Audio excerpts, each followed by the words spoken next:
দেখতে দেখতে বৈশাখও চলে আসছে আর এদিক দিয়ে যে গরম পড়তেছে। তো আমি হচ্ছে যে ফার্স্ট টাইম শ্বশুর বাড়িতে আসছি, সবাই জানেন। তো বউ বলতেছিল যে চলো আজকে আম বানানো খাওয়া যাক।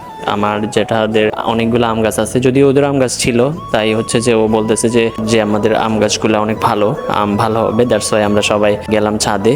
দেখলাম অনেক রকমের আম ছিল, অনেক প্রজাতির। তো এখান থেকে হচ্ছে যে আমাকে বলছিল ওর কাজিন, বলতেছে যে আপনার যেটা ইচ্ছা পছন্দ মতো আম নেন। তো আমি হচ্ছে যে কালেক্ট করতেছিলাম, প্রত্যেকটা গাছ থেকে এক একটা করে আম নিচ্ছিলাম। আমাদের অলমোস্ট গাছ থেকে আম পাড়া ডান। এখন হচ্ছে যে আমরা আমগুলাকে ধুয়ে সুন্দর করে এগুলাকে সাইজ করে নিচ্ছি, যেহেতু বানাইতে হবে। তো আমার বউ হেল্প করতেছিল আর পাশাপাশি আমি ওর একটু হেল্প করতেছিলাম, আর সবাই মিলে কতক্ষণ কথাবার্তাও বলতেছিলাম। আর বৈশাখে এমন আম বানানো আপনারা খুব মিস করেন। তো আমি আলহামদুলিল্লাহ খুব ভালোভাবে কালকে অনেক মজা করছি সবাই মিলে।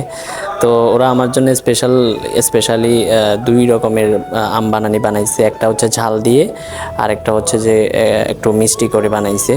তো দুটোই বেস্ট ছিল, এত ভালো লাগছে সবাই মিলে। আসলে খুব একটা ভালো সময় কাটাইছি। অ্যান্ড বৈশাখে আসলে এমন সময় কাটানোটা আসলে সব কিছুর জন্য আল্লাহর কাছে শুকরিয়া। তো এ পর্যন্ত ছিল আমার ভিডিওটি। সবার কেমন লাগছে অবশ্যই কমেন্টস করে যাবেন, ভালো লাগলে ভিডিওটি শেয়ার করে দিবেন। অ্যান্ড দেখা হচ্ছে নেক্সট কোনো ভিডিওতে। Thank you.